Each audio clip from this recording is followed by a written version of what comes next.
The magic നോവലിലേക്ക് സ്വാഗതം. ഒരു പൂവിൻ്റെ മോഹം പാർട്ട് 4. ഈശ്വര, പടിപ്പുര കടന്നു വരുന്ന ആളുകളെ കണ്ട് സാവിത്രി നെഞ്ചിൽ കൈവച്ചു.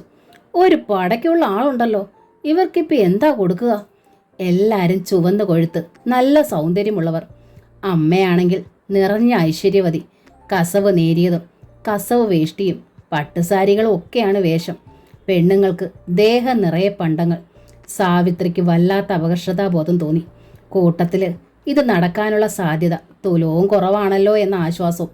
കറുത്തേടത്തുനിന്നുള്ളവർ മുറ്റത്തെത്തിയപ്പോൾ മുന്നിലുണ്ടായിരുന്ന ചേമഞ്ചേരി ഓരോരുത്തരെയായി ജയന്തൻ നമ്പൂതിരിക്കും സാവിത്രിക്കും പരിചയപ്പെടുത്തി. ഇത് നങ്ങേമ്മ തോല്, കുഞ്ഞൂട്ടൻ്റെ അമ്മ. നങ്ങേമ്മ പുഞ്ചിരിയോടെ ജയന്തൻ നമ്പൂതിരിയെയും സാവിത്രിയും തൊഴുതു.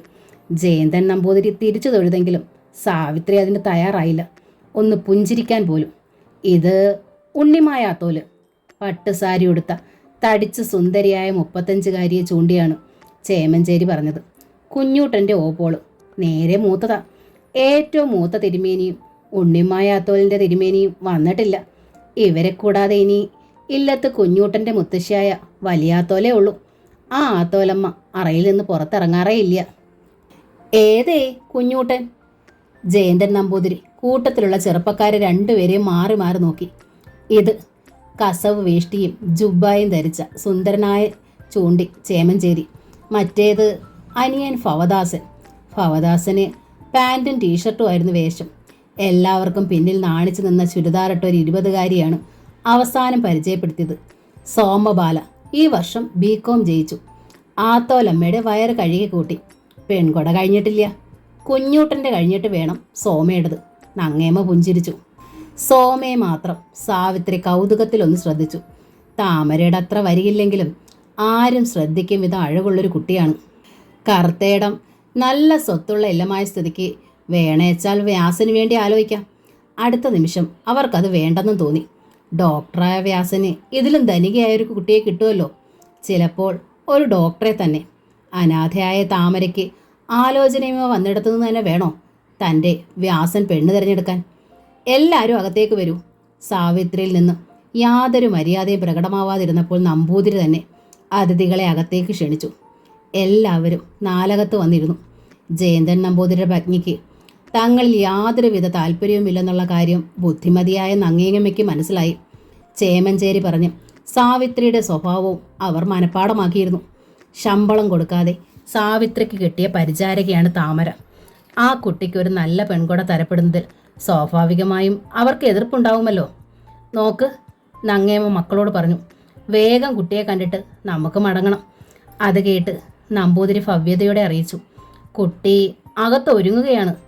എന്തിനാണിപ്പോൾ ഒരുങ്ങുന്നത്? നങ്ങേമ്മ എഴുന്നേറ്റു. ഒരുക്കമില്ലാതെ തന്നെ ഞാൻ അവളെ ഒന്ന് കണ്ടോട്ടെ, അതിൽ വിരോധമൊന്നുമില്ലല്ലോ. അവർ നമ്പൂതിരിയെ നോക്കി. എന്ത് വിരോധം? നമ്പൂതിരി തൊഴുതു. ഇത് നിങ്ങളുടെ ഇല്ലമാണ്. എൻ്റെ താമരയെ ഇവിടേക്ക് ഇഷ്ടമായാൽ അവൾ നിങ്ങളുടെ സ്വന്തം കുട്ടിയുമാണ്. എന്തിനെ ഇവരെ ഇങ്ങനെ വണങ്ങി സംസാരിക്കണത് എന്ന് ഈർഷ്യയിൽ സാവിത്രി നമ്പൂതിരി നോക്കി. എങ്ങാനും ഇത് നടക്കണ്ടേ താത്രി എന്ന മറുപടിയായിരുന്നു നമ്പൂതിരിയുടെ മുഖത്ത്. ഏതായാലും ഞാൻ അകത്തേക്ക് ചെല്ലട്ടെ. നങ്ങേമ്മ അകത്തേക്ക് നടന്നു. സാവിത്രിയും പിന്നാലെ ചെന്നു. അടുക്കളയിലെ നിറഞ്ഞ പുകയിലായിരുന്നു താമര. പുകയടിച്ച് അവളുടെ മുഖം കരുവാളിച്ചിരുന്നു, കണ്ണുകൾ കലങ്ങിയിരുന്നു. നങ്ങേമ്മ ചെന്ന് താമരയുടെ കൈ പിടിച്ചു. നീ ഇതുവരെയും കുളിച്ചില്ലേ കുട്ടി? അതോ രാവിലെ കുളിക്കണ ശീലമില്ലയോ? താമരയുടെ കണ്ണുകൾ നിറഞ്ഞു. അവൾ മറുപടി പറഞ്ഞില്ല. രാവിലെ മുതൽ ഞാൻ പറയണതാ കുളിക്കുകയെന്ന്, കേൾക്കണ്ടേ? പരിഭവം പോലെ സാവിത്രി പറഞ്ഞു. കുളിക്കാൻ എനിക്ക് സമയം തന്നോ അമ്മായി എന്ന് ചോദിക്കാമായിരുന്നു താമരയ്ക്ക്. പക്ഷേ തുടർന്നും ഈ ഇല്ലത്ത് തന്നെയല്ലേ താമസിക്കേണ്ടതെന്ന് അവൾ ഓർത്തു. ഏതായാലും കുട്ടി മുഖം കഴിയിട്ട് അപ്പുറത്തേക്ക് വരൂ, നങ്ങേമ്മ താമരയോട് പറഞ്ഞു. എൻ്റെ മകന് നിന്നെ ഒന്ന് കാണണം. പറഞ്ഞ ശേഷം താമരയുടെ പ്രതികരണത്തിന് കാക്കാതെ അവർ നാലകത്തേക്ക് തന്നെ മടങ്ങി. കൂടെ സാവിത്രിയും കൂടി. അവർ ശബ്ദം താഴ്ത്തി നങ്ങേമ്മയോട് പറഞ്ഞു, എത്ര പറഞ്ഞാലും കേൾക്കില്ല കുട്ടി. പറയാനല്ലേ നമുക്ക് പറ്റൂ. ശാസിച്ചാൽ അമ്മായിയുടെ പോരായിട്ടല്ലേ കേൾക്കണവർക്ക് തോന്നും. അതുകൊണ്ട് ഞാൻ ഒന്നിനും നിർബന്ധിക്കാറില്ല. ആദ്യത്തിൻ്റെ ഉറപ്പടന്നവരുടെ മോളാ. പ്രസവത്തോടെ അമ്മ പോയി. അച്ഛൻ വീട്ടുകാർ ഒഴിഞ്ഞ മട്ട് കാണിച്ചപ്പോൾ ഇങ്ങോട്ട് കൊണ്ടുപോരാൻ ഞാൻ പറഞ്ഞു. മറ്റാരേലും ഒരു പെൺകുട്ടിയുടെ ചുമതല ഏറ്റെടുക്കുവോ? എൻ്റെ കുട്ടികളെക്കാൾ കാര്യമായി ഞാൻ അതിനെ നോക്കി. സാവിത്രിയുടെ നല്ല മനസ്സ് മറ്റൊരു പെണ്ണിനും ഉണ്ടാവില്ല. സാവിത്രിയുടെ മനസ്സ് മനസ്സിലാക്കിയാണ് നങ്ങേമ തട്ടിവിട്ടത്. സാവിത്രിക്ക് അത് നന്നായി സുഖിച്ചു. സ്നേഹപൂർവ്വം അവർ നങ്ങേമയുടെ കൈ പിടിച്ചു. നങ്ങേമേട്ടത്തിക്ക് അത് മനസ്സിലായില്ലോ. അത് നിങ്ങളുടെ നല്ല മനസ്സ്. പക്ഷേ ഇവിടുത്തെ ആദ്യം പോലും എൻ്റെ മനസ്സ് മനസ്സിലാക്കിയിട്ടില്ല. എനിക്ക് പക്ഷേ അതിൽ പരാതിയൊന്നുമില്ല. ഒരു പ്ലാവിലെ എടുത്ത് മാറ്റി വെക്കില്ലേ ഈ താമര? എന്തെങ്കിലും ചെയ്താലോ? തീരെ വൃത്തിയും വെടുപ്പും ഇല്ലാതാനും. അഹമ്മദിയോ അതിൻ്റെ കയ്യിൽ നിന്ന് പോയതേ ഉള്ളൂ. എന്നാലും ഞാനിതൊന്നും ആരോടും പറയാറില്ല. നങ്ങേമേട്ടത്തേക്ക് എന്നെ മനസ്സിലായെന്ന് അറിഞ്ഞതുകൊണ്ട് മാത്രം പറഞ്ഞതാ. നങ്ങേമ മനസ്സിൽ ചിരിച്ചു. എന്നിട്ട് പറഞ്ഞു, സാരയില്ലേ സാവിത്രി, അതിനെ ആരേലും കൊണ്ടുപോയി കഴിയുമ്പോഴേക്കും സാവിത്രിയുടെ കഷ്ടത തീരുമല്ലോ. ആര് കൊണ്ടുപോകാനാ നങ്ങേമേട്ടത്തി? എത്ര പേര് വന്ന് കണ്ടിട്ട് പോയതാ. പോയി കഴിഞ്ഞാൽ പിന്നെ അവരുടെ പൊടി കാണില്ല. എൻ്റെ ഊർമിളയുടെയും ഉത്തരയുടെയും കാര്യം അതല്ല. ഒറ്റ ആലോചന. ആദ്യം വന്ന് കണ്ടവർക്ക് തന്നെ ഇഷ്ടമായി. മുഹൂർത്തവും കുറിച്ചു. പെൺകൊടയും കഴിഞ്ഞു. സാരയില്ല, നങ്ങേമ്മ പറഞ്ഞു. കുഞ്ഞൂട്ടിന് ഇഷ്ടമായ ഞങ്ങളിതിനെ കൊണ്ടുപോയിക്കോളാം. അമ്മയില്ലാത്തതല്ലേ, പറഞ്ഞു തിരുത്തി ഞാൻ നന്നാക്കി എടുത്തോളാം. ഈ സ്ത്രീ ഇത്ര വിട്ടിയാണോ എന്ന ഭാവത്തിൽ സാവിത്രി നങ്ങേമ്മയെ നോക്കി. പറഞ്ഞാൽ എവിടെ നന്നാവാനാ? എത്ര പറഞ്ഞു കൊടുത്തതാ ഞാൻ. തർക്കുത്തരമേ അതിൻ്റെ നാവീന്ന് വരൂ. നങ്ങേമേട്ടത്തിയെ കണ്ടിട്ട് ഒരു ശുദ്ധഗതിക്കാരിയാണെന്ന് തോന്നിയത് കൊണ്ടാ ഞാൻ എല്ലാം തുറന്നു പറഞ്ഞത്. മറ്റാരെങ്കിലും ആയിരുന്നെങ്കിൽ ഞാൻ മിണ്ടില്ല. കൊള്ളില്ലാത്തങ്ങളെ ആരുടെയെങ്കിലും തലയിൽ കെട്ടിവെക്കാനല്ലേ ആരും നോക്കൂ. പ്രത്യേകിച്ചും നമ്മൾ പ്രസവിക്കാത്തൊരു പെൺകുട്ടിയാവുമ്പോൾ. അപ്പോഴേക്കും പിന്നിൽ പാദസരത്തിൻ്റെ നേർത്ത കിലുക്കം കേൾക്കായി. താമര വാതുക്കലെത്തി. കുട്ടി ഇങ്ങോട്ട് നീങ്ങി നിൽക്കൂ, നങ്ങേമ താമരയോട് കൽപ്പിച്ചു. താമര നീങ്ങി നിന്നു. നന്നായി കണ്ടോളൂ. സോമബാല കുസൃതിയിൽ കുഞ്ഞൂട്ടനെ നോക്കി. പിന്നീട് പരാതി പറയരുത്. കുഞ്ഞൂട്ടൻ ഒന്ന് പുഞ്ചിരിച്ചു. പതറി പതറിയാണ് അയാൾ താമരയെ ശ്രദ്ധിച്ചത്. ആ മുഖത്തെ ദൈന്യം കുഞ്ഞൂട്ടനെ വല്ലാതെ സ്പർശിച്ചു. കറുത്തിട്ടാണോ? ഉണ്ണിമായ ശബ്ദം താഴ്ത്തി ഫവദാസനോട് തിരക്കി. ഏയ്, ഫവദാസൻ മുഖം കനപ്പിച്ചു. ഓപ്പോൾക്കെന്താ, കണ്ണ് കാണില്ലേ? പിന്നെ അയാൾ സോമബലയെ നോക്കി. നീ എന്തു പറയണടി? എനിക്ക് ഒത്തിരി ഇഷ്ടമായി. എന്ത് മുടിയാണെന്ന് നോക്ക്. പനങ്കുല പോലെയെന്ന് പറയണത് കറക്റ്റ്. മറ്റാരും കേൾക്കാതെ ശബ്ദം അമർത്തിയായിരുന്നു ഈ വർത്തമാനം. എന്നാൽ നങ്ങേമ കുഞ്ഞൂട്ടനോട് ചോദിച്ചത് താമര കൂടി കേൾക്കുകയാണ്.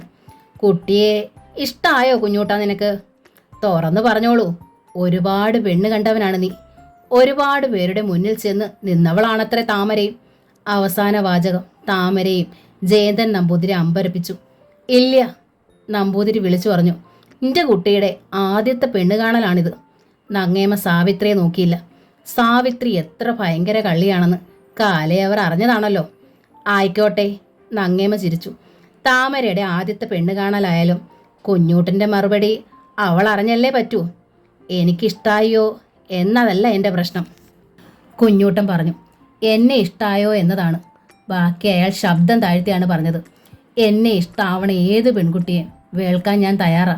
അവൾക്ക് എന്തേലും കുറവുണ്ടായാലും. എങ്കിലും അവൾക്കൊരു മനസ്സുണ്ടായിരിക്കണം എന്നതെനിക്ക് നിർബന്ധമാ. താമരയ്ക്ക് അത് കേൾക്കാമായിരുന്നു. പുരുഷൻ്റെ ഇഷ്ടം വെട്ടി തുറന്ന് അവന് പറയാനാവും, നങ്ങേമ പറഞ്ഞു. പക്ഷേ പെൺകുട്ടികൾക്ക് അതിനാവില്ലല്ലോ. അതുകൊണ്ട് താമരയുടെ മറുപടി നമുക്ക് സാവധാനം അറിയാം. അതിനു മുമ്പ് എനിക്ക് എന്നെ സംബന്ധിച്ചൊരു പ്രധാന കാര്യം താമരയോട് പറയാനുണ്ട്, കുഞ്ഞൂട്ടൻ അറിയിച്ചു. നങ്ങേമ വല്ലാതെയായി. ഫീതിയിൽ അവർ ഫവദാസനെ സോമബാലയെ നോക്കി. അവരിലും വല്ലായ്മ പടർന്നു. ആ സത്യം അറിഞ്ഞിട്ട് താമരയുടെ ഇഷ്ടം അറിയിച്ചാൽ മതി, കുഞ്ഞൂട്ടൻ പറഞ്ഞു. പെട്ടെന്ന് നങ്ങേമയ്ക്കൊരു ബുദ്ധി തോന്നി. ആ സത്യം ഞാൻ താമരയോട് പറഞ്ഞു. താമരയ്ക്ക് അതിൽ ഒരു പ്രശ്നവും പോരെ? അവർ കുഞ്ഞൂട്ടനെ നോക്കി. താമരയുടെ മുഖത്ത് പക്ഷെ അമ്പരപ്പ് പ്രകടമായി. അത് കുഞ്ഞൂട്ടൻ ശ്രദ്ധിക്കും മുമ്പേ നങ്ങേമ താമരയോട് പറഞ്ഞു. ഇനി കുട്ടി അകത്തേക്ക് പൊയ്ക്കോളൂ. അതോടെ താമര തിരിഞ്ഞ് അകത്തേക്ക് നടന്നു. എന്താ നങ്ങമേട്ടത്തി കുഞ്ഞൂട്ടനെ സംബന്ധിച്ച സത്യം? സാവിത്രിക്ക് ആകാംക്ഷ അടക്കാനായില്ല. സാവിത്രി വരൂ. നങ്ങേമ സാവിത്രിയുടെ കൈ പിടിച്ച് അകത്തേക്ക് നടന്നു. കുഞ്ഞൂട്ടൻ്റെ സംസാരം ശ്രദ്ധിച്ചല്ലോ സാവിത്രി. അവന് ചെറിയൊരു വിക്കുണ്ട്. കേട്ടിട്ട് അത് തോന്നിയില്ല. സാവിത്രിക്ക് അത്ഭുതം. തോന്നില്ല, നങ്ങേമ ചിരിച്ചു. അത്ര നിസ്സാര അതെന്ന് കൂട്ടിക്കോളൂ. അവൻ പക്ഷേ അതൊരാനക്കാരിയായ കണ്ടിരിക്കണത്. അവൻ്റെ അച്ഛനുമുണ്ടായിരുന്നു അസാരം വിക്ക്. അകത്തെ വാതിൽക്കൽ നിന്ന താമരയോടും അവർ വിശദമാക്കി. കുഞ്ഞൂട്ടൻ പറഞ്ഞതേ അവനൊരല്പം വിക്കുണ്ടെന്ന. ഇപ്പോ സംസാരിച്ചപ്പോ ഒന്നും തോന്നിയില്ലാലോ. അത്രയുള്ളു കാര്യം. വിടർന്ന മിഴികളോടെ നോക്കി നിന്നതേ ഉള്ളൂ താമര. ഇതാ എന്റെ കുഞ്ഞൂട്ടന്റെ പ്രകൃതം. നിറഞ്ഞ വാത്സല്യത്തിൽ നങ്ങേമ തുടർന്നു. എന്ത് കുഞ്ഞു കാര്യവും അവൻ വലിപ്പിച്ചേ കാണും. അതത്ര നല്ല ശീലമല്ല. ഒന്നിരുത്തിയാണ് സാവിത്രി പറഞ്ഞത്. പ്രത്യേകിച്ചും ആണുങ്ങൾക്ക്. പറഞ്ഞിട്ട് താമരെ അർത്ഥഗർഭമായി ഒന്ന് നോക്കുകയും ചെയ്തവർ. ശരിയായിരിക്കും. നങ്ങേമ തലകുലുക്കി. എന്നാലും എന്തേലും ഒരു കൊച്ചു കുറവുമില്ലാത്ത മനുഷ്യരുണ്ടോ ഇല്ലേ താമരെ? നങ്ങേമ താമരയെ നോക്കി. താമര ആദ്യമായൊന്ന് പുഞ്ചിരിച്ചു. നങ്ങേമയ്ക്കത് ധൈര്യവും ആശ്വാസവും നൽകി. താമരയെ അമ്മയ്ക്ക് ഇഷ്ടമായിട്ടോ? ആ കൈ പിടിച്ചുകൊണ്ട് നങ്ങേമ അറിയിച്ചു. ഞങ്ങൾക്ക് പൊന്നും പണവും ഒന്നും വേണ്ട, നിന്നെ മാത്രം മതി. അത് കേട്ട് സാവിത്രിയുടെ നെഞ്ചു പൊടിഞ്ഞു. താമരയെ തഴുകി കവിളിൽ ഒരു ഉമ്മ നൽകിയിട്ടാണ് നങ്ങേമ പുറത്തേക്ക് നടന്നത്. ഞങ്ങളിനി ഇറങ്ങുക, അവർ ജയന്തൻ നമ്പൂതിരിയോട് പറഞ്ഞു. അയ്യോ, ഒരു ഗ്ലാസ് ചായയെങ്കിലും കഴിക്കാതെ, നമ്പൂതിരി വിക്കി. പിന്നെ സാവിത്രി വിളിച്ചു. താത്രി. പക്ഷേ സാവിത്രി അനങ്ങാതെ നിൽക്കണമെന്ന് നങ്ങേമ കണ്ടു. ഞങ്ങൾ ചായ കുടിച്ചു എന്ന് കരുതിക്കോളൂ, അവർ നമ്പൂതിരിയോട് പറഞ്ഞു. ഇപ്പം അങ്ങോട്ട് വിട്ടാൽ ഊണിന്റെ നേരത്തെ ഇല്ലത്തെത്താം. വയ്യാത്തൊരമ്മയെ ഇട്ടിട്ടാ പോന്നതേ. കണ്ണ് തെറ്റിയാൽ അത് കാട്ടണ വികൃതികൾക്ക് അതിരില്ല. ബാല്യക്കാരികൾ പറഞ്ഞാലൊന്നും അനുസരിക്കില്ലേ. സംസാരത്തിനൊപ്പം നങ്ങേമ മുറ്റത്തെത്തിക്കഴിഞ്ഞു. പിറകെ മക്കളും. അവരെ കാറിൽ കയറ്റി അയച്ചിട്ടാണ് നമ്പൂതിരി മടങ്ങിയത്. ചേമഞ്ചേരിയാണെങ്കിൽ ആ കൂടെ പോവുകയും ചെയ്തു. 2 കാറ് നിറയെ ആളുകൾ. പെണ്ണ് കാണൽ ഇങ്ങനെയായാൽ പെൺകുട എങ്ങനെ ഉണ്ടാകും? അതിഥികളെ യാത്ര അയച്ചു മടങ്ങി വന്ന ജയന്തൻ നമ്പൂതിരിയോട് സാവിത്രി ചോദിച്ചു. കറുത്തേടത്തെ അവസ്ഥ താത്രിക്ക് അറിയാഞ്ഞിട്ടാ, നമ്പൂതിരി അറിയിച്ചു. 1 ഏക്കറിലായില്ല. കൊട്ടാരം പോലെ 2 മാളിക വീടും ഒരു വലിയ 8 കെട്ടും. ഭഗവതിയുടെയും വേട്ടയ്ക്കൊരു മകന്റെ അമ്പലങ്ങൾ. ആനക്കൊട്ടിൽ, നീന്തൽക്കുളം. ഞാൻ കണ്ടിട്ടില്ല, ചേമഞ്ചേരി പറഞ്ഞതാ. മൊത്തം 10 ഏക്കർ സ്ഥലം. മരുമകളെ അവിടേക്ക് അയക്കാനാവും മോഹം, സാവിത്രി ചിരി കൂട്ടി. എൻ്റെ മോഹമല്ലല്ലോ, അവരുടെ തീരുമാനമല്ലേ. എങ്കിൽ ഞാനൊന്ന് ചോദിക്കട്ടെ? 2 കൈ എളിയിൽ കുത്തി നിന്ന് സാവിത്രി നമ്പൂതിരിയെ നോക്കി. ഇത്രയും സ്ഥിതിയുള്ളവർക്ക് വേറൊരു പെണ്ണിനെ കിട്ടില്ലേ? അത്ര ഭൂലോക രംഭയാണോ താമര? നമ്പൂതിരിക്ക് ഉത്തരം മുട്ടി. ഇപ്പൊ തന്നെ താമരയെ വിളിച്ചോണ്ടു പോകാനുള്ള തയ്യാറായിരുന്നു ആ സുന്ദരി ആത്തോലിന്. എന്ത് ചാതുര്യം, എന്ത് അഭിനയം, എന്ത് വാക്സാമർത്ഥ്യം! താത്രി പറയണത് നിക്ക് മനസ്സിലാവണില്ല. ഞാൻ മനസ്സിലാക്കി തരാം. സാവിത്രി അല്പം കൂടി നമ്പൂതിരിയുടെ അടുത്തേക്ക് ചെന്നു. അകത്തെ വാതിൽക്കലെത്തിയ താമര ഉത്കണ്ഠയിൽ കാതോർത്തു. അതേ, സാവിത്രി ശബ്ദം താഴ്ത്തി. അവരുടെ ആ സുന്ദരക്കുട്ടനായ മകനെ എന്തോ ഭയങ്കരമായൊരു തകരാറുണ്ട്. ഞാനത് എഴുതിത്തരാം. ഇതാര് പറഞ്ഞു തന്നോട്? ആ മകനില്ലേ, കുഞ്ഞൂട്ടൻ. അയാൾ പറഞ്ഞത് കേട്ടില്ലേ? അയാൾക്ക് അയാളെ സംബന്ധിച്ച് എന്തോ പ്രധാന കാര്യം പറയാനുണ്ടെന്ന്. അത് വിക്കിന്റെ കാര്യമല്ലേ? നമ്പൂതിരി ചിരിച്ചു. അതത്ര കാര്യമൊന്നുമില്ല, നമ്മൾ കേട്ടതല്ലേ. അയാൾ നല്ല സ്ഫുടമായി സംസാരിക്കണത്. എനിക്ക് പോലും ഉണ്ട് ചില നേരത്തൊരു വിക്ക്. വിക്കാണ് കാര്യമെന്ന് ആ തോലമ്മയല്ലേ പറഞ്ഞത്? അത് കള്ളമാ. മകൻ എന്തോ പറയാനുണ്ടെന്ന് പറഞ്ഞപ്പോൾ അമ്മയ്ക്ക് ഭയങ്കര പരിഭ്രമമായി. മകൻ കേൾക്കാതെ അകത്തേക്ക് വന്ന അവർ എൻ്റെയും താമരയെടുത്ത് വിക്കിന്റെ കാര്യം പറഞ്ഞത്. മകന് പറയാനുണ്ടായിരുന്നത് ഇതിലൊക്കെ വലുതായ എന്തോ കാര്യമാ. അതവർ പറയിച്ചില്ല. താമരയോട് അവർ പറഞ്ഞു. താമരയ്ക്ക് പ്രശ്നമൊന്നുമില്ല എന്നായിരുന്നു അവർ മകന് നൽകിയ മറുപടി. സത്യത്തിൽ അവരപ്പോൾ താമരയോട് ഒന്നും പറഞ്ഞിരുന്നില്ല. അത് കഴിഞ്ഞാണ് അവർ വിക്കിന്റെ കാര്യം പറഞ്ഞത്. നമ്പൂതിരി ആകെ ആശയക്കുഴപ്പത്തിലായി. താമരയുടെ മിഴികളും അത്ഭുതത്തിൽ വിടർന്നു. അമ്മായി പറഞ്ഞതെല്ലാം സത്യമാണെന്ന് അവൾക്കറിയാമായിരുന്നു. അവരുടെ ഊഹത്തിലും ന്യായമുണ്ട്. എങ്കിലും ആ അമ്മ ചതിയിൽ വീഴ്ത്താനായി വന്നൊരു ചീത്ത സ്ത്രീയാണെന്ന് താമരയ്ക്ക് തോന്നിയില്ല. അതുകൊണ്ട് ഞാൻ പറയണത് ആലോചിച്ച് എന്തും ചെയ്താൽ മതിയെന്നാ സാവിത്രി അറിയിച്ചു. പിന്നെ തിരിച്ച് അകത്തേക്ക് നടന്നു. അപ്പോഴാണ് മുന്നിൽ താമരയെ കണ്ടത്. ആഹാ, മോൾ ഇവിടെ നിൽക്കണുണ്ടായിരുന്നോ? അപ്പോ നിന്റെ അടുത്തിന് വിശദീകരിക്കേണ്ട കാര്യമില്ലല്ലോ. ആ സ്ത്രീയും മക്കളും ചതിക്കാനായി വന്നതാ. എൻ്റെ മോൾ അതിലൊട്ടും ആശ വെക്കണ്ട. ചതിക്കുകയാണെങ്കിൽ ചതിക്കട്ടെ അമ്മായി, എനിക്ക് വിരോധമില്ല, താമര പറഞ്ഞു. ശരിക്കും ഞെട്ടിപ്പോയി സാവിത്രി. താമരയിൽ നിന്ന് അങ്ങനെ വെട്ടി തുറന്നൊരു മറുപടി വരുമെന്ന് അവർ അല്പവും കരുതിയതല്ല. നമ്പൂതിരിക്കും അതിൽ അത്ഭുതം ഉണ്ടായിരുന്നു. കറുത്തേടത്തെ സ്വത്തിനെ പറ്റി അമ്മമ്മ പറയണത് കേട്ടപ്പോ നീ അതിൽ വീണുപോയി ഇല്ലേ? സാവിത്രി ചുണ്ടു വക്കർപ്പിച്ചു. സ്വത്ത് മോഹിച്ചല്ല, താമര മുഖം താഴ്ത്തി. പിന്നെ ആ വന്നവന്റെ സൗന്ദര്യം കണ്ടു ഭ്രമിച്ചോ? അതുമല്ല. താമരയുടെ സ്വരം ഇടറി. ഒരുപാട് പെണ്ണ് കണ്ട ആളല്ലേ. ആ സ്ഥിതിക്ക് എന്നെ ഇഷ്ടമായിച്ച ഞാനായി എതിര് പറയണ്ടെന്ന് വെച്ചാ. സാവിത്രിയുടെയും നമ്പൂതിരിയുടെയും കണ്ണുകൾ വിടർന്നു. മാത്രമല്ല, താമര തുടർന്നു, അദ്ദേഹത്തിന് ഇഷ്ടമായില്ലെങ്കിലും അദ്ദേഹത്തെ ഇഷ്ടമാവണ കുട്ടിയെ വേൽക്കാൻ തയ്യാറാണെന്ന് പറഞ്ഞില്ലേ. അവൾക്ക് എന്തെല്ലാം കുറവുണ്ടായാലും അങ്ങനെ പറഞ്ഞ ആ മനസ്സിനെ ഞാൻ ആദരിക്കണം. അദ്ദേഹത്തിന് എന്തെല്ലാം കുറ്റങ്ങളുണ്ടായാലും ഞാൻ പോർക്കും. കുറ്റം ഒളിച്ചെങ്കിൽ അത് അദ്ദേഹമല്ലല്ലോ, ആ അമ്മയല്ലേ. അതിൻ്റെ പേരിൽ ഞാൻ എതിര് പറയില്ല. അവൾ അകത്തേക്ക് പോയി തിരിഞ്ഞു. ഇവൾക്ക് ഭ്രാന്താണ്. സാവിത്രി ആരാഞ്ഞു. ആ നമ്പൂതിരിയുടെ ഭംഗിയിലും വർത്തമാനത്തിലും ഇവൾ വീണുപോയി. ഉത്തരയ്ക്ക് ആ മാരാച്ചക്കനോട് തോന്നിയതും ഇതേ ഭ്രാന്തായിരുന്നു. അതുപോലല്ലോ താത്രി ഇത്, നമ്പൂതിരി തർക്കിച്ചു. കുഞ്ഞൂട്ടൻ താമരയെ വേൾക്കാൻ തയ്യാറാണല്ലോ. അയാളുടെ ഇല്ലത്തുള്ളവർക്കും സമ്മതമാണ്, നമുക്കും സമ്മതമാണ് അല്ലേ. ഈ കുട്ടിയുടെ ജന്മം പാഴാവില്ലേ. ഇന്നിവിടെ താമരയെ കാണാൻ വന്ന ആ കുഞ്ഞൂട്ടൻ ഒരു ദുർമാർഗിയാണെന്നൊന്നും എനിക്ക് തോന്നണില്ല. എങ്കിൽ മാറാരോഗിയോ അല്പായുസോ ആയിരിക്കും ഉറപ്പ്. വിധവയായി മരുമോൾ ഇങ്ങോട്ട് തിരിച്ചു വന്നാൽ നിങ്ങൾക്കത് താങ്ങാനാവോ? വിധവയാവാനാണ് അതിൻ്റെ വിധിച്ച തടയാനാവോ എനിക്ക്? വിധവയായാലും കറുത്തേടത്തെ ആയിരിക്കുമല്ലോ അവൾ. അവളുടെ കുട്ടികൾക്ക് അവിടെ സ്ഥാനവും ഉണ്ടാവും എന്ന് എന്തേ ഉറപ്പ്? സാവിത്രി ചോദിച്ചു. അങ്ങനെ സ്ഥാനം ഉണ്ടാകുമായിരുന്നെങ്കിൽ ഈ താമര ഇപ്പോൾ മേൽപ്പാലോട്ട് കഴിയേണ്ടതല്ലേ? ആ ചോദ്യത്തിൽ നമ്പൂതിരി സ്തബ്ധനായി. പെൺകിടാങ്ങളെ വലിയ ഇടങ്ങളിലേക്ക് അയക്കാനുള്ള നിങ്ങളുടെ കൊതി ഇനിയും അവസാനിച്ചില്ലെന്നാണോ ഞാൻ ഓർക്കേണ്ടത്? വലിയ ഇടങ്ങളിൽ നിന്ന് തീരെ നിവൃത്തിയില്ലാത്തയിടത്തേക്ക് ഒരാലോചന വന്നാൽ എപ്പോഴും അതിലൊരു കെണി ഉണ്ടാവും. ബുദ്ധിയുള്ളവർ അത് പല കുറി ആലോചിച്ചിട്ടേ സ്വീകരിക്കും. സാവിത്രി തിരിഞ്ഞ് അകത്തേക്ക് പോയി. നമ്പൂതിരി താമരയുടെ അടുത്ത് ചെന്നു. എന്തേ കുട്ടി പറയണത്? നിന്റെ ഇഷ്ടാ എൻ്റെ ഇഷ്ടം. എനിക്കിതിൽ മറ്റാരോടും ചോദിക്കാനില്ല. താമര പക്ഷേ ഒന്നും മിണ്ടിയില്ല. പറയൂ, നമ്പൂതിരി ആവശ്യപ്പെട്ടു. എന്തായാലും കുട്ടി പറഞ്ഞോളൂ. നിക്കൊന്നും പറയാനില്ല, ഇടറുന്ന സ്വരത്തിൽ താമര അറിയിച്ചു. എന്താ വേണ്ടതെന്ന് അമ്മാമ്മ നിശ്ചയിച്ചോളൂ. നിക്കൊന്നിനും എതിർപ്പില്ല. കറുത്തേടത്തെ ആ കുട്ടൻ നല്ലവനാണെന്നോ അമ്മാമ്മയ്ക്ക് തോന്നണത്? അമ്മാമ്മ മണ്ടനാണെന്ന് നിന്റെ അമ്മായി പറയാറുണ്ട്. ഇതിലേതാ ശരിയെന്നാ നിക്ക് നിശ്ചയില്ലാത്തത്. നമ്പൂതിരി ചിരിച്ചു.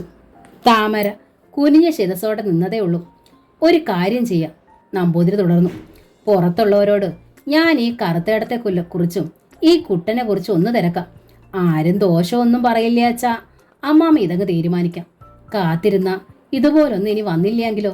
നേർത്തൊരു മൂളലുണ്ടായി താമരയിൽ നിന്ന്. എന്നിട്ട് അവൾ തിരിഞ്ഞു നടന്നു. സാവിത്രി അപ്പോൾ ഒരു പഴയ നോട്ട്ബുക്ക് എടുത്ത് അതിൽ നിന്നൊരു കടലാസ് ചീന്തി അരികു മടക്കി പെട്ടിപ്പുറത്ത് വെച്ച് എഴുതാൻ ആരംഭിച്ചു. മകൾ ഊർമിളയ്ക്കാണ്. ഉത്തരയ്ക്ക് എഴുതിയിട്ട് കാര്യമില്ലെന്നറിയാം. അവൾക്ക് പോലും ആ ഇല്ലത്ത് സ്വാധീനം ഇല്ലല്ലോ. ഓം വരച്ച് കൃഷ്ണകൃപ എന്ന് മുകളിൽ എഴുതിയിട്ട് ഒരു നിമിഷം സാവിത്രി ആലോചിച്ചു. എന്നിട്ട് വീണ്ടും തുടങ്ങി. എൻ്റെ പൊന്നുമോൾ ഊർമിളയ്ക്ക് കറുത്തേടത്ത് നിന്ന് ഇവിടെ താമരയ്ക്ക് ഒരാലോചന വന്നിരിക്കുന്നു.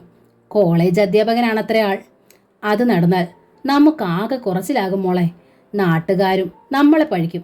പൂന്താനം നമ്പൂതിരിയുടെ സ്വന്തം മക്കൾ അരിഷ്ടതയിലും മരുമകൾ സമ്പന്നതയിലും ആയിരുന്നു. എൻ്റെ മനസ്ഥിതിയുടെ ദോഷമായിട്ട് പോലും അതിനെ വ്യാഖ്യാനിക്കാം. എല്ലാം താങ്ങാം. താമരയുടെ പിന്നീടുള്ള ഭാവം എങ്ങനെ സഹിക്കും? കഴിഞ്ഞതിനൊക്കെ അവൾ നമ്മോട് പകരം പോക്കില്ലേ? നിന്റെ അച്ഛനാച്ച എരി കൂട്ടി കൊടുക്കുകയും ചെയ്യും. അതുകൊണ്ട് എങ്ങനെ ഈ ആലോചന മുടക്കണം? കറുത്തേടത്തെ ഏതെങ്കിലും ഒരു ദോഷം നീ ഇവിടെ വന്ന അച്ഛനോടും താമരയോടും പറയണം. താമരയുടെ മനസ്സ് മാറിയ പിന്നെ അദ്ദേഹം നിർബന്ധിക്കില്ല. അത്രയും എത്തിയപ്പോൾ പിന്നിൽ ആരുടെ കാൽപെരുമാറ്റം. സാവിത്രി തിരിഞ്ഞു നോക്കി.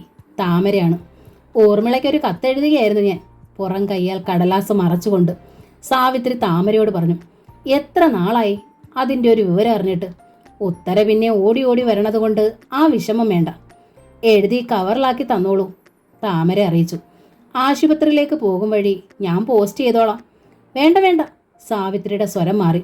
ആ ചോമൻ്റെ ചെറുക്കൻ്റെ കയ്യിൽ കൊടുത്തയച്ചോളാം ഞാൻ. പള്ളിക്കൂടത്തിൽ പോണ വഴിക്ക് അത് പോസ്റ്റ് ചെയ്തോളൂ. ആ കത്ത് കിട്ടിയതിൻ്റെ പിറ്റേന്ന് ഞായറാഴ്ച ആയിരുന്നത് കൊണ്ട് അതിരാവിലെ തന്നെ ഊർമിളയും ശ്രീധരനും എത്തി. വരും വഴി തന്നെ മുഖവരയില്ലാതെ ഊർമിള അച്ഛനോട് പറഞ്ഞു. കറുത്തേടത്തുനിന്ന് താമരയ്ക്ക് ആലോചന വന്നു എന്ന് അമ്മ എഴുതിയിരുന്നു. അതേപ്പറ്റി പറയാനാ ഞാൻ വന്നത്. എന്തേ എന്ന അർത്ഥത്തിൽ നമ്പൂതിരി ഊർമിളയെ നോക്കി. നമുക്കിത് വേണ്ടാച്ചാ, ഊർമിള പറഞ്ഞു. നമ്പൂതിരിക്ക് അതൊട്ടും ഇഷ്ടമായില്ല. ഇവിടെ താൻ ഉറച്ചു നിന്നില്ലെങ്കിൽ തൻ്റെ മരുമോള് കുട്ടിയുടെ കാര്യം അധോഗതിയാവൂന്ന് അദ്ദേഹത്തിന് ഉറപ്പായി. നിനക്കല്ലല്ലോ, താമരയ്ക്കല്ലേ ആലോചന. എന്നാലും അവൾ എൻ്റെ അനിയത്തിയല്ലേ, അതിനൊരു ദോഷം വരണത് എനിക്ക് സഹിക്കുമോ? ഉത്തരയും താമരയും തമ്മിൽ എനിക്ക് എന്താണച്ചാ വ്യത്യാസം? എന്താ കറുത്തയിടത്തുന്ന ദോഷമെന്ന് പറയൂ, നമ്പൂതിരി ആവശ്യപ്പെട്ടു. അവിടുത്തെ ആ അമ്മ തീരെ ശരിയല്ലാത്രേ, ഭയങ്കര വൈഭവിയാണ് പോലും. നമ്മുടെ പാവം താമര അവിടെ ചെന്നാൽ അതിനെ ഇട്ട് അവർ കൊല്ലാക്കൊല ചെയ്യും. മകൾക്ക് ഉത്തേജനമേകുന്ന ഭാവപ്രകടനങ്ങളോടെ സാവിത്രി വാതിലിന് പിന്നിൽ പാതി മറഞ്ഞു നിന്നിട്ടും ഊർമിളയുടെ ആ പ്രയോഗം ഫലിച്ചില്ല.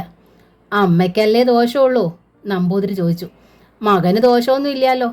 താലി കെട്ടണവൻ മിടുക്കനായ അമ്മയുടെ ദോഷം ഒരു പ്രശ്നമേ അല്ല. ശ്രീധരൻ അത് കേട്ട് രസിച്ചു ചിരിച്ചു. ഊർമിള വല്ലാതായി. ഞാൻ അന്വേഷിച്ചിട്ട് ആരും ഒരു ദോഷവും പറഞ്ഞു കേട്ടില്ല, നമ്പൂതിരി പറഞ്ഞു. ഇനിയെല്ലാം വിധിയെന്ന് കരുതുക ഞാൻ. കറുത്തയുടെ അമ്മയുടെ വൈഭവത്തെക്കുറിച്ച് പറഞ്ഞതേ ശ്രീയേട്ടൻ്റെ അമ്മ തന്നെയാ, ഊർമിള പറഞ്ഞു. വേണേച്ചാ ശ്രീയേട്ടനോട് ചോദിച്ചു നോക്ക്, ശ്രീധരനെ ചൂണ്ടി അവൾ. എൻ്റെ അമ്മയാണ് പറയണതെച്ചാ അത് കണക്കാക്കണ്ട, മുറുക്കാൻ ചണ്ടി തുപ്പിക്കൊണ്ട് ശ്രീധരൻ അറിയിച്ചു. എൻ്റെ അമ്മ ആരെയെങ്കിലും കുറിച്ച് നല്ലത് പറഞ്ഞാലേ അതിശയിക്കാനുള്ളൂ. 50 കഴിഞ്ഞാൽ മിക്ക പെണ്ണുങ്ങളുടെ സമനില തെറ്റും. ഉയർന്ന ഉദ്യോഗസ്ഥരായാലും രാഷ്ട്രീയ നേതാവായാലും ഭേദമില്ല. രോഗലക്ഷണങ്ങൾ പലതരത്തിലായിരിക്കുമെന്ന് മാത്രം. 60 പിന്നെ പറയണ്ട. 60 പൊറുപൊറുക്കുന്ന പ്രമാണം. അയാൾ ചിരിച്ചു. ആണുങ്ങൾക്ക് പ്രായം ബാധകമല്ലേ? ഊർമിളയ്ക്ക് ശുണ്ടി വന്നു. ആണുങ്ങൾക്കും ബാധകമാടോ? ശ്രീധരൻ വീണ്ടും ചിരിച്ചു. നമ്മുടെ രാഷ്ട്രീയ നേതാക്കന്മാർ മൊത്തം കിഴവന്മാരായതുകൊണ്ടല്ലേ എത്ര കൂടിയിട്ടും നമ്മുടെ നാട് കിഴിഞ്ഞു കിഴിഞ്ഞു പോണത്. ഒന്ന് ഞാൻ പറയാം, ജയന്തൻ നമ്പൂതിരി അറിയിച്ചു. കുഞ്ഞൂട്ടൻ്റെ അമ്മ എത്ര വൈഭവിയാണെങ്കിലും നിന്റെ അമ്മയുടെക്കാൾ വരില്ലല്ലോ. ആ ഒപ്പമല്ലേ താമര പരിശീലിച്ചത്. അതുകൊണ്ട് എവിടെയും അവൾ കയ്യും കാലും ഇട്ട് തല്ലി കര കയറിക്കൊള്ളും. ഭേഷ്, ശ്രീധരൻ തല കുലുക്കി ചിരിച്ചു. ആ പറഞ്ഞത് 101 ശരിയാ. വെളുക്കാൻ തേച്ചത് പാണ്ടായി. വാതിലിന് പിന്നിൽ നിന്ന് സാവിത്രി പിറുപിറുത്തു. ഉച്ചയൂണ് കഴിഞ്ഞ് ഊർമിളയും ശ്രീധരനും മടങ്ങുകയും ചെയ്തു. ഒതുക്കിറങ്ങി മുറ്റത്തെത്തിയ ശ്രീധരൻ തിരിഞ്ഞുവെന്ന് പറയാനും മടിച്ചില്ല. ഇനി താമരയുടെ പെൺകൊടക്കേ കാണൂ. പൂന്താനത്ത് നിന്നുള്ള മറുപടി കറുത്തേടത്ത് വന്ന് അറിയിച്ചതും ചേമഞ്ചേരിയാണ്. എൻ്റെ ശ്രീധർമ്മ ശാസ്താവേ, നിറമിഴികളോടെ നങ്ങേമ അന്തർജനം വിളിച്ചു. എത്ര നീരാഞ്ജന ഒഴിഞ്ഞു ഞാൻ. ഇപ്പോഴാച്ചാലും എൻ്റെ കുഞ്ഞൂട്ടൻ്റെ ശനിദോഷം തീർന്നുവല്ലോ. കോളേജിൽ നിന്നെത്തിയ കുഞ്ഞൂട്ടനെ കെട്ടിപ്പിടിച്ചാണ് അന്തർജന ആ സന്തോഷ വർത്താനം അറിയിച്ചത്. കുഞ്ഞൂട്ടൻ്റെ ചുണ്ടുകൾക്കിടയിൽ ഒരു കുഞ്ഞു ചിരി നുരഞ്ഞു. എല്ലാം അറിഞ്ഞുകൊണ്ട് തന്നെയാണല്ലോ അവർ സമ്മതിച്ചത്, ഇല്ലേ? അയാൾ തിരക്കി. അല്ലാതെ പിന്നെ, കുറുമ്പിൽ മകനെ നോക്കി നങ്ങേമ.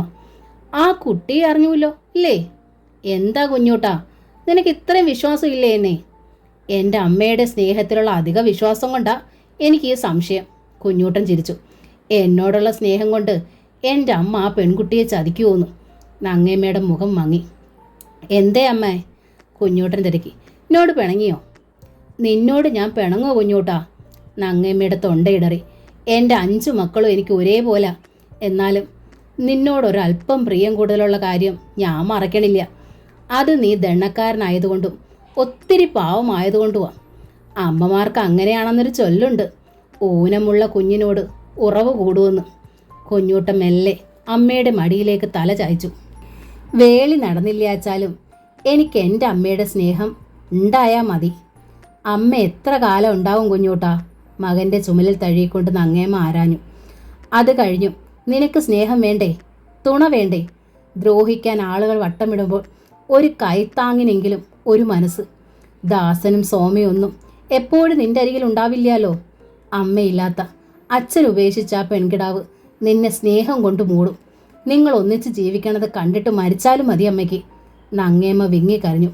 സോമയുടെ കാര്യം ഓർത്തുപോലും എനിക്ക് ഇത്രയും വേവലാതി ഇല്ല. കുഞ്ഞൂട്ടൻ കൈ ഉയർത്തി അമ്മയുടെ കണ്ണുനീർ തുടച്ചെടുത്തു.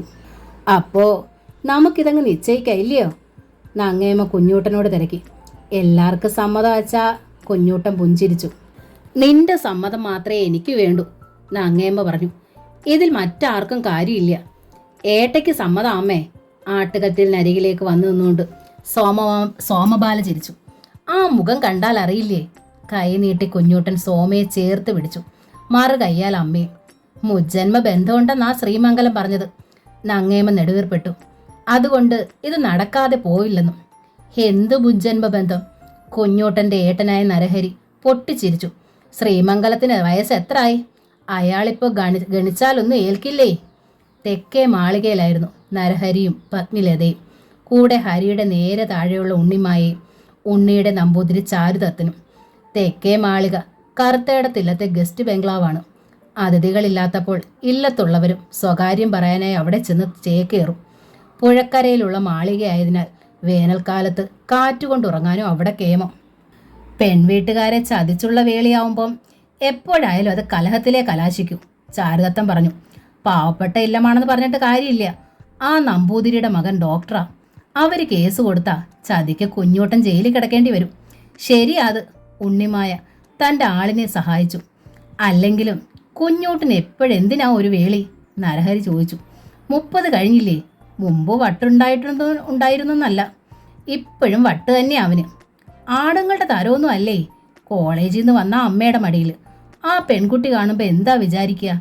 ഉള്ള കുട്ടിയാവൻ. അമ്മ വളം വെച്ച് കൊടുത്തിട്ടായേട്ടെ, ഉണ്ണിമായ പറഞ്ഞു. അമ്മ മാത്രമല്ല, സോമയും ദാസനും എല്ലാം ആ ഗ്യാങ്ങാ. മൂത്ത മക്കളോട് അമ്മയ്ക്ക് ഒരു താല്പര്യമില്ല. എന്താ ഇതിൻ്റെ കാര്യമെന്ന് എനിക്ക് മനസ്സിലാവണില്ല, ലത കൈമലർത്തി. ഞാൻ മനസ്സിലാക്കി തരാം, ഉണ്ണിമായ പറഞ്ഞു. കല്യാണം കഴിച്ച മക്കളെ അമ്മയ്ക്ക് ഇഷ്ടമേ അല്ല. അതാ കാര്യം. കല്യാണം കഴിഞ്ഞ മക്കൾ ഇല്ലം വിട്ട് പൊയ്ക്കോളണം. ദത്തേട്ടൻ ഇവിടെ സ്ഥിരമായതും ഏട്ടയും ലതേട്ടത്തെയും ഇങ്ങടേക്ക് പോകുന്നതും അമ്മയ്ക്ക് ഇഷ്ടമായില്ല. ഇക്കണക്കിന് കുഞ്ഞൂട്ടൻ്റെ വേളി കഴിഞ്ഞാൽ അയാളെ അമ്മ അകറ്റുമോ? ലത ചോദിച്ചു. അതിന് കുഞ്ഞൂട്ടൻ്റെ വേളി നടന്നിട്ട് വേണ്ടേ? നരഹരി വീണ്ടും ചിരിച്ചു. വേളി നടന്നാൽ കുഞ്ഞൂട്ടന് വീണ്ടും ഭ്രാന്താവും. കുഞ്ഞൂട്ടൻ്റെ ഷെയറും കൊണ്ട് ആ അനാഥ പെണ്ണ് സ്ഥലം വിടുകയും ചെയ്യും. അത് നമുക്ക് സമ്മതിക്കാൻ പറ്റില്ല. അതിന് നമ്മുടെ സമ്മതം എന്തിനാ വേളിക്ക്? ചാരുദത്തൻ ചോദിച്ചു. കുഞ്ഞൂട്ടൻ്റെ സമ്മതം പോരെ? പോരാടോ, നരഹരി ചിരിച്ചു. ഭ്രാന്തുള്ള ഒരുത്തനെ വേളി കഴിപ്പിച്ച് ഈ ഇല്ലത്തെ സ്വത്ത് അന്യര് കൊണ്ടുപോവാൻ ഞാൻ സമ്മതിക്കില്ലേ? എന്നുവെച്ച് നമ്മൾ എന്താ ഇപ്പം കാട്ടുക? നിഷ്കളങ്ക ഭാവത്തിൽ ചാരുദത്തൻ ചോദിച്ചു. ഈ ആലോചന മുടക്കടോടോ, നരഹരി പറഞ്ഞു. എങ്ങനെ? കുഞ്ഞൂട്ടന് ഭ്രാന്തുണ്ടായിട്ടുള്ള കാര്യം എത്രയും പെട്ടെന്ന് ആ പൂന്താനത്ത് എത്തിക്കുക.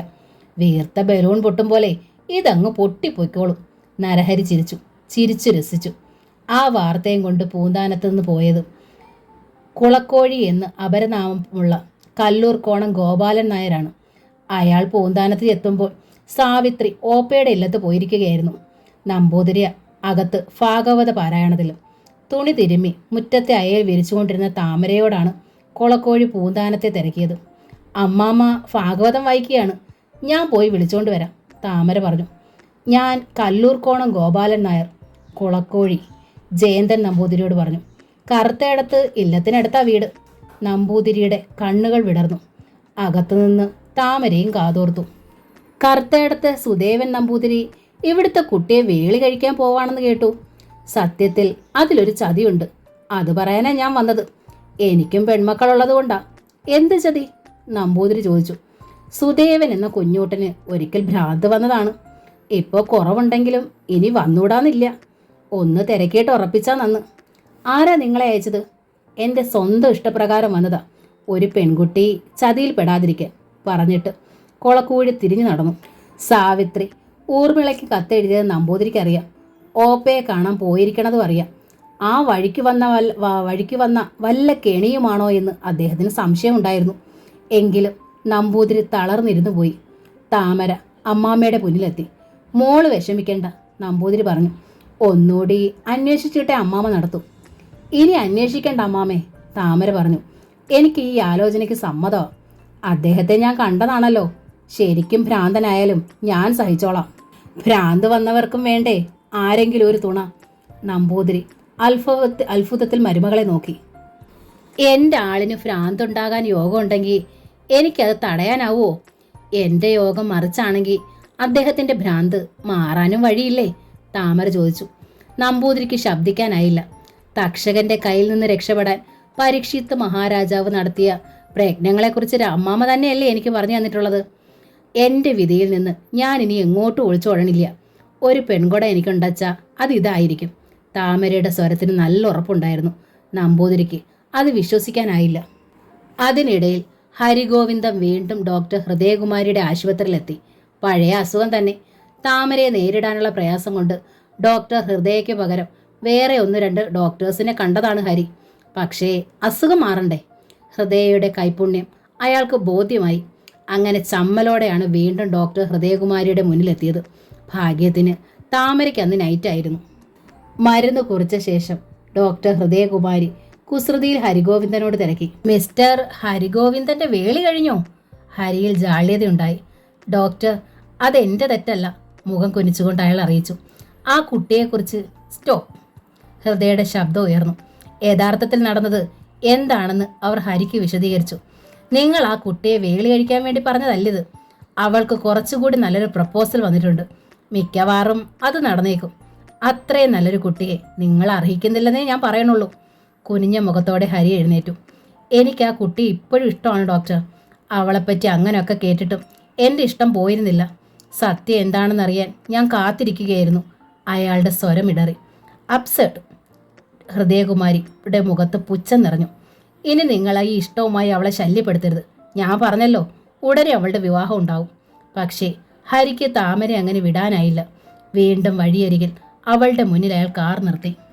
ഇക്കുറി താമര വല്ലാതെ ഭയന്നുപോയി. കാറിൻ്റെ ഡോർ തുറന്നിറങ്ങി വന്ന ഹരിഗോവിന്ദനെ കണ്ടപ്പോൾ ആ ഭയം ഒന്നുകൂടി വർദ്ധിച്ചു. ഇനിയും എന്തിനാണ് ഇയാൾ? അതാണ് അവൾ ഓർത്തത്. താമരയ്ക്ക് എന്നെ ഓർമ്മയില്ലേ? ഹരിഗോവിന്ദൻ ചോദിച്ചു. ഞാൻ ഹരിഗോവിന്ദൻ. അറിയാം. താമര മുഖം തിരിച്ചു നിന്നു. താമര എന്നോട് ക്ഷമിക്കണം. താമരയെ ഞാൻ തെറ്റിദ്ധരിച്ചു പോയി. സത്യത്തിൽ ഞാനത് വിശദീകരിച്ചാൽ താമരയ്ക്ക് മനസ്സിലാകും. വിശദീകരിക്കണ്ട, താമര പറഞ്ഞു. എൻ്റെ സ്ഥാനത്ത് താമരയായാലും ഇങ്ങനെ സംഭവിക്കാം. അതിന് താമര എന്നോട് ക്ഷമിക്കണം. ക്ഷമിച്ചു. അവൾ നടക്കാനൊരുങ്ങി. നിൽക്കൂ, ഹരി പറഞ്ഞു. ഞാൻ താമര ഇപ്പോഴും പഴയപടി ഇഷ്ടപ്പെടുന്നു, പഴയപടി സ്നേഹിക്കുന്നു. എൻ്റെ കയ്യിൽ നിന്നൊരു തെറ്റ് വന്നതോടുകൂടി ആ സ്നേഹം ഇരട്ടിയായി. ഡോക്ടർ ഹൃദയെ കണ്ടപ്പോഴാണ് എല്ലാം എനിക്ക് മനസ്സിലായത്. ഇന്നലെ രാത്രി എനിക്ക് ഉറങ്ങാനായില്ല. എന്നോടുള്ള സ്നേഹം കൊണ്ട് ഡോക്ടർ ഹൃദയ ഒരു കള്ളം പറഞ്ഞതാണെങ്കിലോ? താമര ചോദിച്ചു. അല്ല, ഹരി പറഞ്ഞു. ഇന്ന് രാവിലെ ഞാൻ നിങ്ങളുടെ സ്ഥലത്ത് വന്ന ആ പഴയ ആളുകളെ കണ്ടു. താമരയെ ചേർത്ത് കെട്ടിയ കള്ളക്കഥയിലെ നായകനായ കണ്ണന്മാരാരെയും കണ്ടു. അയാൾ എന്നോടെല്ലാം പറഞ്ഞു. താമരയെ പോലെ വിശുദ്ധയായൊരു കുട്ടിയെ അയാൾ വേറെ കണ്ടിട്ടില്ലെന്നും ഇതുപോലൊരു പെൺകുട്ടി ഇനി വേറെ ഉണ്ടാകില്ലെന്നും താമരയെ നഷ്ടപ്പെട്ടാൽ അതൊരു മഹാനഷ്ടമാണെന്നും. മറ്റുള്ളവർ പറഞ്ഞപ്പോഴാണോ ഇതൊക്കെ ബോധ്യമായത്? അതെ, മറ്റുള്ളവർ പറഞ്ഞല്ലേ നമുക്ക് ആളുകളെ മനസ്സിലാവൂ. ഒറ്റ കാഴ്ചയിൽ കണ്ട് എല്ലാം മനസ്സിലാക്കാൻ ദിവ്യചക്ഷുസൊന്നും അല്ലല്ലോ എനിക്ക്. ഇനി മറ്റു ചിലർ ഒരു ദിവസം ഇതെല്ലാം മാറ്റി പറഞ്ഞാലോ? താമര ചോദിച്ചു. അപ്പോഴും ആകെ കുഴപ്പത്തിലാവില്ലേ? ഇല്ല, ഇനി ആർക്കും എന്നെ കുഴപ്പത്തിലാക്കാൻ കഴിയില്ല. അത്ര വിശ്വാസമായി എനിക്ക് താമരെ. ഇന്നാ കണ്ണനെ കണ്ട ശേഷം ഞാൻ ആഹാരം കഴിച്ചിട്ടില്ല, വെള്ളം കുടിച്ചിട്ടില്ല. ഈ വഴിയോരത്ത് കാറുമായി കാത്തു കിടക്കുക എത്ര നേരം. ആളുകളൊക്കെ എന്നെ അത്ഭുതത്തിൽ ശ്രദ്ധിച്ചു. എന്നിട്ടും താമരയെ കാണാതെ പോവില്ലെന്ന വാശിയിൽ ഞാൻ കാത്തു കിടന്നു. ഇപ്പം കണ്ടില്ലായിരുന്നെങ്കിൽ ഞാൻ ഇല്ലത്തേക്ക് അന്വേഷിച്ച് വരുമായിരുന്നു. വരാതിരുന്നത് നന്നായി, താമര പറഞ്ഞു. എൻ്റെ പെൺകുട നിശ്ചയിക്കാൻ പോവുക. ഞാൻ അറിഞ്ഞു. ഡോക്ടർ ഹൃദയ പറഞ്ഞു. എന്നാലും നിശ്ചയിക്കാൻ പോണതല്ലേ ഉള്ളൂ, നിശ്ചയിച്ചില്ലല്ലോ. എൻ്റെ ഭാഗ്യം. അങ്ങനെ പറയരുത്. മറ്റുള്ളവർ അറിയേ ഔപചാരികമായൊരു നിശ്ചയമേ നടക്കേണ്ടതുള്ളൂ. മനസ്സുകൊണ്ട് ഞാൻ മുമ്പേ നിശ്ചയിച്ചു കഴിഞ്ഞു. ഹരിഗോവിന്ദം വല്ലാതെയായി. അയാളുടെ മുഖം വിയർപ്പിൽ കുളിച്ചു. ഞാനിനി നടക്കട്ടെ? താമര ചോദിച്ചു. അരുത് താമരെ. ഹരിയുടെ ശബ്ദം ഇടറി. താമര അമ്പരപ്പിൽ അയാളെ നോക്കി.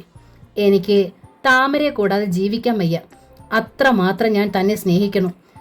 നമ്മൾ കണ്ട നിമിഷം മുതലേ ഞാൻ അങ്ങനെയായിരുന്നു. തെറ്റിദ്ധരിച്ച് കാണാതിരുന്നപ്പോഴും എൻ്റെ മനസ്സിൽ താനായിരുന്നു. ഇങ്ങനെയൊന്നും എന്നോട് പറയരുത്, താമര അപേക്ഷിച്ചു. ഞാൻ പോട്ടെ? താമര മനസ്സുകൊണ്ട് നിശ്ചയിച്ചു എന്ന് പറഞ്ഞുവല്ലോ. ആ നിശ്ചയം താമര അല്ലാതെ പുറത്ത് ആരും അറിഞ്ഞിട്ടില്ലല്ലോ. അതുകൊണ്ട് താമരയ്ക്കത് തിരുത്താനാവും. ഇല്ല, താമര പറഞ്ഞു. എൻ്റെ മനസ്സിലെ നിശ്ചയം ഞാൻ എൻ്റെ അമ്മാമ്മയോട് പറഞ്ഞു കഴിഞ്ഞു. അമ്മാമ്മ അത് അവരെ അറിയിച്ചു കാണും. ഇപ്പോൾ ഇങ്ങോട്ട് ഞാൻ പറഞ്ഞല്ലോ. എൻ്റെ തീരുമാനത്തിന് ഇനി മാറ്റമൊന്നുമില്ല. എന്നെ വിട്ടേക്ക്, ആളുകൾ ശ്രദ്ധിക്കുന്നുണ്ട്. അവൾ നടന്നു നീങ്ങി. ഹരിഗോവിന്ദം പക്ഷേ ആ പിന്നാലെ തുടർന്നു. താമരെ, ഇത് താമരയുടെ വാശിയാണ്. താമരയെ ഞാൻ തെറ്റിദ്ധരിച്ചതിൻ്റെ വാശി. ആ തെറ്റിന് ഞാൻ എന്ത് പ്രായച്ചിത്തവും ചെയ്യാം. അപ്പോഴേക്കും അവൾക്കുള്ള ബസ് തൊട്ടടുത്ത സ്റ്റോപ്പിൽ വന്നു നിന്ന് കഴിഞ്ഞു. താമര ബസ്സിൻ്റെ നേർക്ക് ഓടി. പിന്നാലെ ഹരിഗോവിന്ദൻ ഓടുന്നുണ്ടോ എന്ന് അവൾക്ക് സംശയമുണ്ടായിരുന്നു. അതുകൊണ്ട് അവൾ തിരിഞ്ഞു നോക്കിയില്ല. ബസ്സിൽ കയറിയിട്ടും അവൾ പുറത്തേക്ക് നോക്കിയതേയില്ല. ആൾക്കൂട്ടത്തിനിടയിൽ താമര വിയർപ്പിൽ കുളിച്ചു നിന്നു. ഇല്ലത്തെത്തിയിട്ടും അവളുടെ ഭയം നീങ്ങിയില്ല. പുറകെ അന്വേഷിച്ചു വരുമോ? സ്നേഹത്തിലുള്ള സംസാരമാണ്, പറയുന്നതിൽ ന്യായവുമുണ്ട്. അതുകൊണ്ടാണ് വെറുക്കാൻ കഴിയാത്തത്. എന്നാലും മുൻ തീരുമാനങ്ങൾക്കൊന്നും ഒരു മാറ്റവും ഇല്ല. ഒരു മനസ്സേ ഉള്ളൂ താമരയ്ക്ക്. അതിൽ ഒരു മുഖം പതിഞ്ഞുപോയി. ആ പെൺകൊട നടന്നില്ലെങ്കിലും ഇനി മറ്റൊരാളെക്കുറിച്ച് ചിന്തിക്കുന്ന പ്രശ്നമേയില്ല. കുഞ്ഞൂട്ടൻ്റെ വാക്കുകൾ താമരയുടെ ഓർമ്മയിലെത്തി. എനിക്കിഷ്ടായോ എന്നല്ല എൻ്റെ പ്രശ്നം, എന്നെ ഇഷ്ടായോ എന്നതാണ്. എന്നെ ഇഷ്ടമാവണ ഏത് പെൺകുട്ടിയെ വേൾക്കാൻ ഞാൻ തയ്യാറാ. അവൾക്ക് എന്തെല്ലാം കുറവുണ്ടായാലും. എങ്കിലും അവൾക്കൊരു മനസ്സുണ്ടായിരിക്കണം എന്നെനിക്ക് നിർബന്ധമാണ്. താമരയുടെ നെഞ്ചു വിങ്ങി, കണ്ണുകൾ തുളുമ്പി. ആകെ ഈ മനസ്സേ ഉള്ളൂ താമര എന്ന അനാഥ പെൺകുട്ടിക്ക്. ആരും കാണാത്ത, ആരും വിലമതിക്കാത്ത, ആർക്കും വേണ്ടാത്ത ഈ മനസ്സ്. സൗന്ദര്യത്തെക്കുറിച്ചാണ് ഏത് പുരുഷനും ആദ്യം സംസാരിക്കുക. പിന്നെ വിശുദ്ധിയെക്കുറിച്ചും. മനസ്സിനെക്കുറിച്ച് ആദ്യമാണ് ഒരാൾ പറയണത്. അത് അവളെ വല്ലാതെ സ്പർശിച്ചു. രാത്രി അത്താഴ സമയത്ത് ജയന്തൻ നമ്പൂതിരി സാവിത്രിയോട് പറഞ്ഞു, ലക്ഷണം കണ്ടിട്ട് കറുത്തയിടത്തുനിന്നുള്ള ആലോചന ഉറയ്ക്കുമെന്ന് തന്നെയാണ് തോന്നണത്. അങ്ങനെയാച്ചാ ചെറിയ തോതിലെങ്കിലും പെൺകൊട നടത്തണം. താമരയ്ക്ക് അല്പ സ്വർണം വാങ്ങണം. കഴുത്തിൽ കിടക്കണ ആ ഏലസിൻ്റെ തരിയല്ലാതെ ഒരു പണമിട പൊന്നില്ലേ അതിൻ്റെ ദേഹത്ത്. ഊണ് വിളമ്പിക്കൊണ്ട് താമരയുടെ അരികിലുണ്ടായിരുന്ന അവളെ നോക്കിയതല്ലാതെ സാവിത്രി മറുപടി ഒന്നും പറഞ്ഞില്ല. പണത്തിന് എന്താ കാട്ടാന്ന് എനിക്ക് ഒരു നിശ്ചയില്ല, നമ്പൂതിരി തുടർന്നു. കുളപ്പരയോടുള്ള ചേർന്നുള്ള 10 സെന്റ് വിറ്റാലോ എന്നാ ഞാൻ ആലോചിക്കുന്നത്. ആ വാചകം സാവിത്രിയിൽ ഒരു ഞെട്ടലുണ്ടാക്കി. അവർ കണ്ണു മിഴിച്ച് നമ്പൂതിരിയെ നോക്കി. എന്തേ നിങ്ങളീ പറയുന്നത്? ഭ്രാന്ത് പിടിച്ചോ നിങ്ങൾക്ക്? അതെന്താ താത്രി അങ്ങനെ ചോദിക്കണത്? ഊർമിളയുടെയും ഉത്തരയുടെയും പെൺകൊടകൾ നടത്തിയത് മണ്ണ് വിറ്റിട്ടല്ലേ? അതിനും കുറച്ചല്ലേ ഇതിനായി എടുക്കുന്നുള്ളൂ. എവിടുന്ന് ഒഴുകി വന്നതല്ലല്ലോ ഈ കുട്ടി. അതും ഈ ഇല്ലത്തത് തന്നെയല്ലേ? നമ്പൂതിരി ചോദിച്ചു. ഇതാ പറയണത് ഭ്രാന്തെന്ന് സാവിത്രി പെടഞ്ഞെഴുന്നേറ്റു. അതോടെ താമര രംഗത്ത് നിന്ന് ഒഴിഞ്ഞ് അടുക്കളയുടെ വാതിലിന് പിന്നിലേക്ക് ഒതുങ്ങി. ഈ മൂശേട്ട ഈ ഇല്ലത്തതാണെന്ന് ആരാ പറഞ്ഞത്? കോപം കൊണ്ട് തുള്ളുകയായിരുന്നു സാവിത്രി. ഒഴുകി വന്നതല്ലാത്രേ. എൻ്റെ അടുത്താ ഇതൊക്കെ പറയണത്? അവളെങ്ങനെയാ പൂന്താനത്തതാവണത്? അങ്ങനെയാച്ചാ ഞങ്ങൾ ഇവിടുത്തേതാവില്ലല്ലോ. ഇവളുടെ അമ്മ ദേവകിയെ ഗോത്രം മാറ്റി പെൺകൊട കഴിപ്പിച്ചു കൊണ്ടുപോയതല്ലേ മേൽപ്പാലോട്ടേക്ക് മാധവൻ. അപ്പോൾ ഇവള് മേൽപ്പാട്ടതല്ലേ? പിന്നെ എങ്ങനെയാ പൂന്താനത്തതാവണത്? അത് ശാസ്ത്രം, നമ്പൂതിരി പറഞ്ഞു. സത്യം അതല്ലല്ലോ, ശാസ്ത്രം തന്നെയാ സത്യം, സാവിത്രി ശടിച്ചു. ശാസ്ത്രവും ആചാരവും നോക്കിയല്ലേ പെൺകൊട നടത്തണത്. സത്യത്തിൽ നിങ്ങളുടെ സ്വന്തം മരുമോൾ കുട്ടി തന്നെയാ താമര. നിങ്ങൾക്ക് അവളെ പ്രാണനുമാണ്. പക്ഷേ നിങ്ങൾക്ക് അവളെ പെൺകൊട നടത്താനുള്ള അവകാശമുണ്ടോ? അതിനും മേൽപ്പാലോട്ടുനിന്ന് മാധവം വരണ്ടേ? ഒരു നിമിഷത്തേക്ക് ജയന്തൻ നമ്പൂതിരി പതറിപ്പോയി. നോക്ക്, സാവിത്രി കൽപ്പിച്ചു. ഈ ഇല്ലത്തുനിന്ന് ഇനി ഒരു പിടി മണ്ണ് പോലും ആർക്കും കൊടുക്കാൻ ഞാൻ സമ്മതിക്കില്ല. ദേവകിക്ക് ഈ ഇല്ലത്തൊരവകാശം ഇല്ലേ താത്രി? ദീനഭാവത്തിൽ നമ്പൂതിരി ആരാഞ്ഞു. ഇല്ല, സാവിത്രി പറഞ്ഞു. പെൺകൊട നടത്തി അയച്ചതല്ലേ അവളെ? നമ്മുടെ ഊർമിളയെ ഉത്തരയും നമ്മൾ പെൺകൊട നടത്തി അയച്ചതാണല്ലോ, നമ്പൂതിരി ചോദിച്ചു. അവർക്കും ഇല്ലേ ഇവിടെ അവകാശം? ഇല്ല, സാവിത്രി ഉറച്ചു നിന്നു. അതുകൊണ്ടാണല്ലോ പരാതിയും പറഞ്ഞു വന്നിട്ടും ഉത്തരയെ ഞാനിവിടെ പിടിച്ചു നിർത്താത്തത്. ഇവിടെ ഉള്ളതെല്ലാം ഇനി വ്യാസന. ഊർമിളയെ ഉത്തര അയച്ചതുപോലെ സ്ത്രീധനം കൊടുത്തല്ല അന്ന് ദേവകി അയച്ചത്. പെണ്ണ് മോഹിച്ച് മാധവൻ വന്ന് പൊന്നും പെൺകൊടയുടെ ചെലവും തന്ന് ദേവകിയെ വേട്ടോണ്ട് പോവുകയായിരുന്നു. നിന്റെ ദേവകിക്ക് വേണ്ടി ഒന്നും കൊടുക്കാൻ എനിക്ക് സാധിച്ചില്ല. ഒന്നും വാങ്ങാൻ മാധവൻ തയ്യാറുമല്ലായിരുന്നു. എല്ലാം താത്രിക്ക് അറിയാലോ.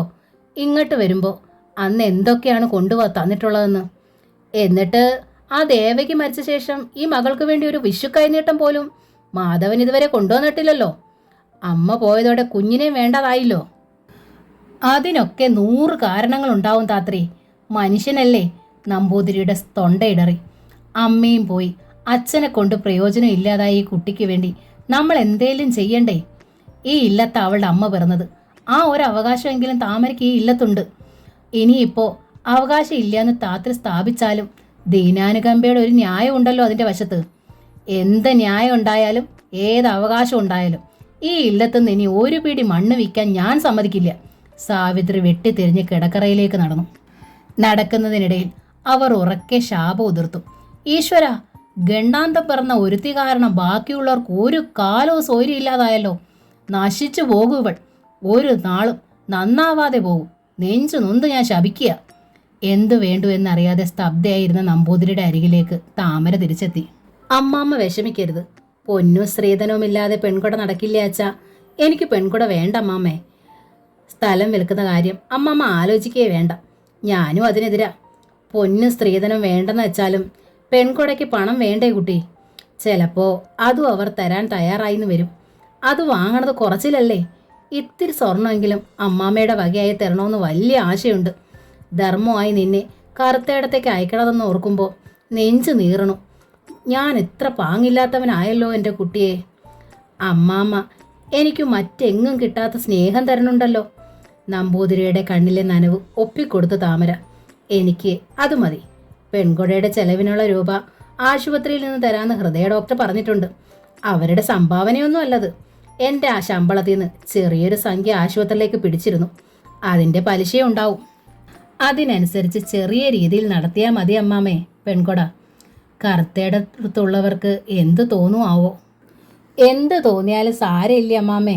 നടക്കാനുള്ളത് നടക്കൂ എന്ന് അമ്മാമ്മ എപ്പോഴും പറയാറുള്ളതല്ലേ. നടക്കൂ അച്ഛാ, നടന്നാൽ മതി. ഇല്ല അച്ഛാ, എനിക്ക് യോഗമില്ലെന്ന് ഞാൻ സമാധാനിച്ചോളാം. പെൺകുട കഴിഞ്ഞ് ഈ ഇല്ലത്തുനിന്ന് പോണതിലും എനിക്ക് സമാധാനം. അമ്മാമ്മയെ ശുശ്രൂഷിച്ച് ഈ ഇല്ലത്ത് കഴിയണതാ. പക്ഷേ എൻ്റെ കാലം കഴിയുമ്പോൾ നീ എന്ത് ചെയ്യും മോളെ? നമ്പൂതിരി ചോദിച്ചു. ഇപ്പം തന്നെ നിൻ്റെ അവസ്ഥ വളരെ മോശമാണ്. ഞാനും കൂടി ഇല്ലാതായ ഇവരെല്ലാം ചേർന്ന് നിന്നെ പടിക്ക് പുറത്താക്കി പിണ്ടം വെക്കും. പ്രായം തികഞ്ഞൊരു പെൺകിടാവല്ലേ നീ?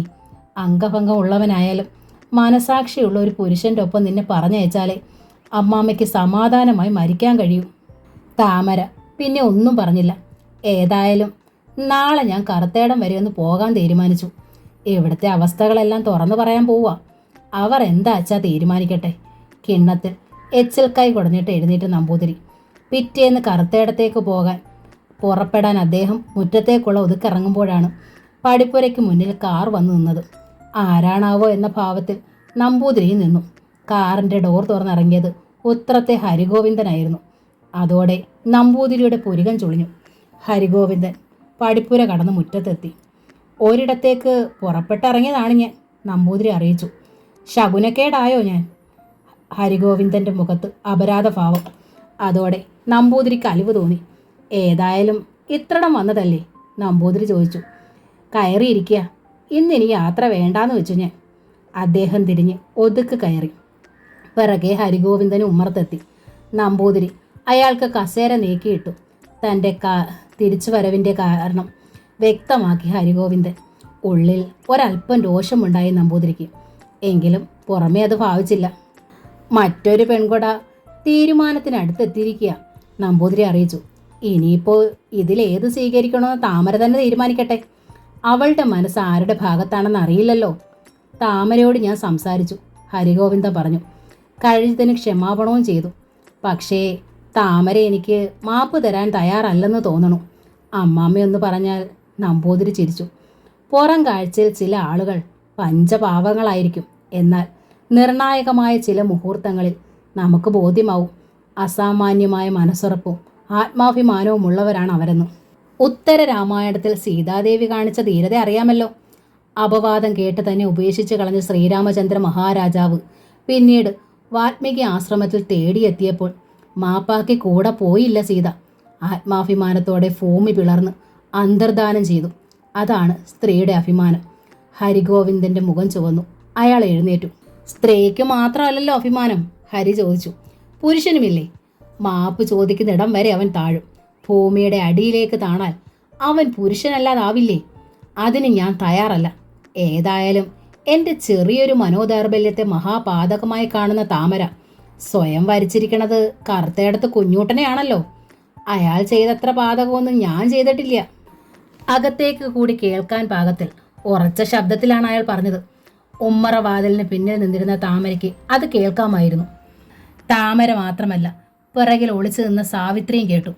കുഞ്ഞൂട്ടൻ എന്തേ പാതകം ചെയ്തത്? നമ്പൂതിരി കണ്ണു മിഴിച്ചു.